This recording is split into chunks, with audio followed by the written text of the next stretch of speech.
Hello students, कैसे हो आप लोग। एक बार फिर से आपकी अपनी YouTube channel success study point में आपका स्वागत है।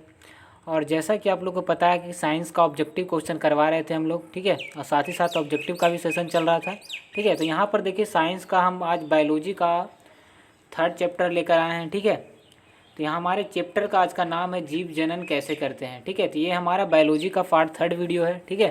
तीसरा चैप्टर है और इसमें ऑब्जेक्टिव के वीवीआई क्वेश्चन को कवर करेंगे जो प्रीवियस ईयर पूछे गए हैं। तो इससे पहले जो लोग चैनल पर नए, चैनल को जरूर सब्सक्राइब कर लें। और हमारे चैनल के द्वारा 10th क्लास की कंप्लीट तैयारी करवाई जाती है, इसलिए हमारे चैनल को पर जुड़ना ना भूलें, ठीक है। तो जो लोग 10th क्लास के स्टूडेंट हैं, और ये क्वेश्चन जो है काफ़ी इंपॉर्टेंट है, प्रीवियस ईयर पूछे गए क्वेश्चन है, ठीक है। तो वीडियो बिल्कुल स्किप नहीं करना है, ठीक है, और हमारे साथ अंत तक बने रहें, ठीक है।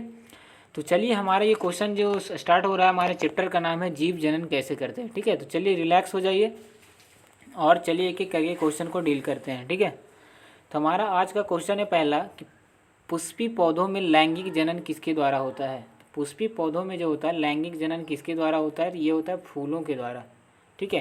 यहाँ देखिए ब्रश थोड़ा चेंज कर लेते हैं। तो यहाँ पर याद रखिएगा कि पुष्पी पौधों में जो होता है, पुष्पी पौधों में लैंगिक जनन किसके द्वारा होता है, तो ये होता है फूलों के द्वारा। यहाँ देखिए आंसर दिख रहा होगा इसका, ठीक है। काफ़ी इंपॉर्टेंट है, एग्जाम में पूछे गए क्वेश्चन है, ठीक है। तो वीडियो को बिल्कुल स्किप नहीं करना है। यहाँ देखिए हमारा तीसरा क्वेश्चन है कि नर युग्मक एवं मादा युग्मक के संलग्न को क्या कहते हैं, ठीक है। तो इसका राइट आंसर क्या हो जाएगा, निषेचन। यहाँ देखिए नर युग्मक एवं मादा युग्मक के संलग्न को हम लोग क्या कहते हैं, निषेचन कहते हैं, ठीक है। ये भी इंपॉर्टेंट है। यहाँ देखिए तीसरा नंबर हमारा क्वेश्चन है कि कौन एक लिंगी पादप का उदाहरण है, ठीक है। तो इसका राइट आंसर क्या हो जाएगा, पपीता, ठीक है। एक लिंगी पादप का उदाहरण, ये काफ़ी इंपॉर्टेंट है। ये देखिए 100% इसके चांस है, क्योंकि काफ़ी बार पूछा गया क्वेश्चन है। यहाँ देखिए बोला कि एक लिंगी पादप का उदाहरण क्या है, ठीक है। तो इसका राइट आंसर क्या हो जाएगा, ऑप्शन दे देगा कुछ फल का नाम, तो इसमें क्या हो जाएगा, पपीता राइट आंसर हो जाएगा, ठीक है। यहाँ देखिए हमारा फोर्थ नंबर क्वेश्चन है कि मुकुलन द्वारा प्रजनन किस में होता है, ठीक है। तो मुकुलन द्वारा जो प्रजनन होता है वो किस में होता है, तो इसका राइट आंसर क्या हो जाएगा, इसका पुंकेसर इसका राइट आंसर हो जाएगा, ठीक है। दिख रहा होगा आपको। फूलों में क्या होता है, प्रजनन अंग कौन होता है, तो इसका राइट आंसर हो जाएगा पुंकेसर। और मुकुलन द्वारा प्रजनन किस में होता है, तो ये होता है इष्ट के द्वारा, ठीक है। किसके द्वारा, इष्ट के द्वारा। और फूलों में नर प्रजनन अंग कौन होता है ना, फूलों में जो होता है नर प्रजनन अंग का क्या नाम है, तो उसको क्या बोलते हैं, पुंकेसर बोलते हैं, ठीक है। तो उम्मीद करते हैं आपको वीडियो अच्छा लग रहा होगा, ठीक है। तो इसी तरह से हमारा अगले प्रश्न की ओर बढ़ते हैं। हमारा 5 प्रश्न डील हो गया है, ठीक है। हमारा छठा प्रश्न है कि फूलों में, थोड़ा सा जूम कर लेते हैं, तो फूलों में मादा प्रजनन अंग कौन सा है, तो इसको कहते हैं स्त्री केसर, ठीक है। और जो पुल्लिंग में होता है, पुल्लिंग में होता है, उसको क्या बोलते हैं, पुंकेसर बोलते हैं, ठीक है। और फूलों में मादा जनन अंग का बात करें तो क्या हो जाएगा, स्त्री केसर होता है। फिर से सुनिएगा कि फूलों में नर जनन अंग को क्या कहते हैं, पुरुष जिसको बोलते हैं, तो उसको बोलते हैं पुंकेसर। और मादा जनन अंग को क्या बोलते हैं, स्त्री केसर, ठीक है। तो बिल्कुल रिलैक्स होकर सुनिएगा। यहाँ देखिए द्विखंडन, द्विखंडन किस में होता है, तो ये होता है अमीबा में। इसमें क्या होता है कि द्विखंडन के फलस्वरूप जीवों का क्या होता है, एक नया जीव का निर्माण होता है, ठीक है। अपनी आकृति को चेंज कर, ये अमीबा का याद रखिएगा, अमीबा का जो मुख्य भोजन होता है ये होता है कूटपाद, ठीक है। और ये अपने शरीर की आकृति को चेंज करते रहता है हमेशा, ठीक है। तो द्विखंडन के फलस्वरूप इस क्या होता है, नयो अमीबा में क्या होता है, प्रजनन होता है ना, एक नया अमीबा संतान की उत्पत्ति करता है। यहाँ देखिए हमारा 8वां नंबर क्वेश्चन है। 8वां नंबर क्वेश्चन क्या है कि मानव मादा में निषेचन कहाँ होता है, ठीक है। तो मानव मादा में जो निषेचन होता है ये कहाँ होता है, फैलोपियन नलिका इसका राइट आंसर हो जाएगा, ठीक है। फैलोपियन नलिका इसका राइट आंसर हो जाएगा। मानव मादा में निषेचन कहाँ होता है, तो फैलोपियन नलिका में, ठीक है। काफ़ी इंपॉर्टेंट है। यहाँ देखिए 9 नंबर हमारा क्वेश्चन है कि तना द्वारा कायिक प्रबंधन, ठीक है। तना द्वारा कायिक प्रबंधन किसके द्वारा होता है ना, किस में होता है। यहाँ देखिए कायिक होगा, लिख देते हैं, यहाँ पर थोड़ा टाइपिंग में मिस्टेक हो जाता है। यहाँ देखिए कायिक, ठीक है। तो तना द्वारा कायिक प्रबंधन किस में होता है, तना द्वारा कायिक प्रबंधन किस में होता है, तो इसका हो जाएगा हल्दी और अदरक में, ठीक है। क्या हो जाएगा, हल्दी और अदरक में क्या होता है, तना द्वारा कायिक प्रबंधन होता है ना।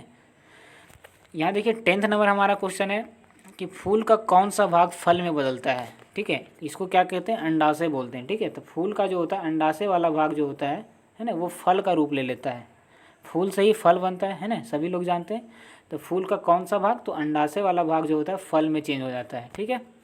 हमारा 11 नंबर क्वेश्चन है कि एड्स रोग का प्रमुख कारण क्या है, तो इसका आंसर क्या हो जाएगा कि एड्स रोग का प्रमुख कारण क्या है? असुरक्षित यौन संपर्क। ठीक है, असुरक्षित यौन संपर्क के कारण क्या होता है? एड्स रोग जैसी बीमारी उत्पन्न हो जाती है। ठीक है, इसी तरह से हमारा देखिए 12 नंबर क्वेश्चन की ओर बढ़ते हैं। प्राग कोश में क्या होते हैं? तो प्राग कोश में जो होता है वो होता है प्रागकण। ठीक है, प्राग कोश में क्या होता है? प्रागकण। ये देखिए काफ़ी इंपॉर्टेंट क्वेश्चन है, तो इसको याद रखिएगा कि प्राग कोश में क्या होते हैं? तो प्राग कोश में क्या होता है? प्रागकण होता है। ठीक है, यहाँ देखिए 13 नंबर हमारा क्वेश्चन है कि पंखुड़ियों का रंग अधिकतर कैसा होता है? तो पंखुड़ियों का जो रंग होता है वो अधिकतर क्या होता है? हरा होता है। पंखुड़ियों का रंग कैसा होता है? हरा होता है। देखिए हमारा इसी तरह से हमारा 14 नंबर क्वेश्चन है कि पुष्प का कौन सा भाग परागकण बनाता है? ठीक है, तो पुष्प का कौन सा भाग परागकण बनाता है? इसका राइट आंसर हो जाएगा पुंकेसर। ठीक है, तो पुष्प का कौन सा भाग परागकण बनाता है? तो क्या हो जाएगा? पुंकेसर इसका राइट आंसर हो जाएगा। याद रखिएगा, पुष्प का कौन सा भाग परागकण बनाता है? तो क्या हो जाएगा? पुंकेसर। देखिए हमारा 15 नंबर क्वेश्चन और काफ़ी इंपॉर्टेंट है कि गन्ना, गुलाब एवं अंगूर की कृषि में, ठीक है, गन्ना गुलाब, यहाँ देखिए क्वेश्चन पढ़िएगा कि गन्ना, गुलाब एवं अंगूर की कृषि में जनन के लिए किस विधि का उपयोग किया जाता है? ठीक है, किस विधि का उपयोग किया जाता है? तो इसका राइट आंसर हो जाएगा कायिक विधि द्वारा। ठीक है, ये सारे में क्या होता है? कायिक विधि। कायिक विधि कहने का मतलब है कि कहीं कुछ भाग को अगर तोड़कर लगा देते हैं तो क्या होता है? नया पौधा क्या होता है? निर्माण हो जाता है। किसमें? गन्ना को भी और गुलाब को भी या फिर अंगूर को भी। क्या होता है? इसका लत्ती जो होता है ना, इसको तोड़कर लगाया जाता है ना, इसी को कहते हैं कायिक प्रबंधन, है ना। इसमें देखिए 16 नंबर क्वेश्चन है कि निम्न में से कौन सा मानव मादा जनन तंत्र का भाग नहीं है? यहाँ देखिए ऑप्शनल क्वेश्चन है ये, तो इसका राइट आंसर क्या हो जाएगा? शुक्रवाहिका। ठीक है, ऑप्शन दिया हुआ रहेगा इसमें, क्या हो जाएगा इसका राइट आंसर? शुक्रवाहिका।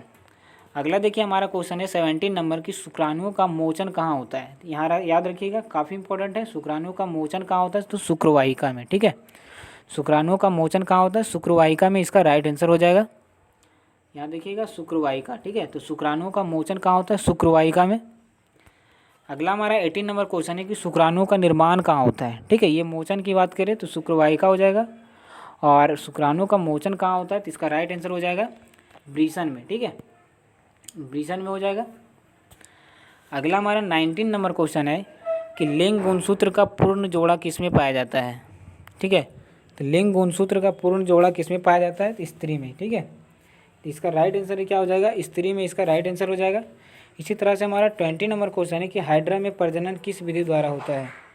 हाइड्रा में प्रजनन किस विधि द्वारा होता है? तो क्या हो जाएगा इसका राइट आंसर? मुकुलन। ठीक है, तो इसका राइट आंसर मुकुलन हो जाएगा। इसी तरह से हमारा देखिए 21 नंबर क्वेश्चन है।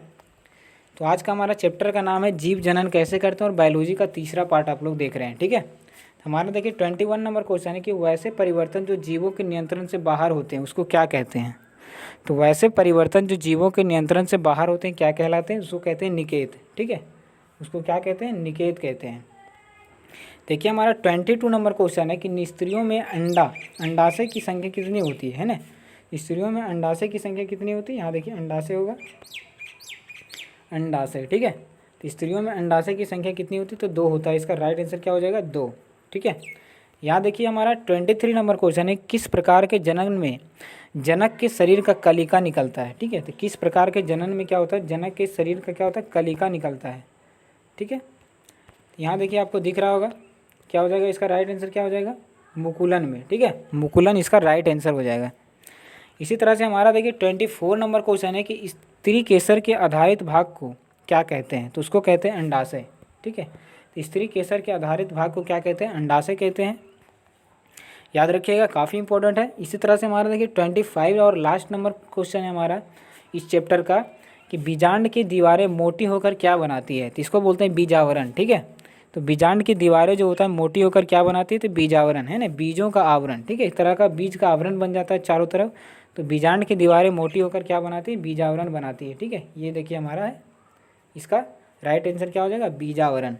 ये देखिए हमारे चैनल का नाम है सक्सेस स्टडी पॉइंट। तो जो लोग 10th के स्टूडेंट हैं इस चैनल पर जुड़ने के लिए हमारे चैनल को सब्सक्राइब करें। और यहाँ 10th क्लास के लगभग सभी सब्जेक्ट का पढ़ाई कंप्लीट करवाई जा चुकी है। ठीक है, और ये जो क्वेश्चन है आने वाले एग्ज़ाम के साथ साथ जो भी एग्ज़ाम होंगे, ठीक है, सभी के लिए क्या है? काफ़ी इंपॉर्टेंट है। तो चलिए, thank you watching this video.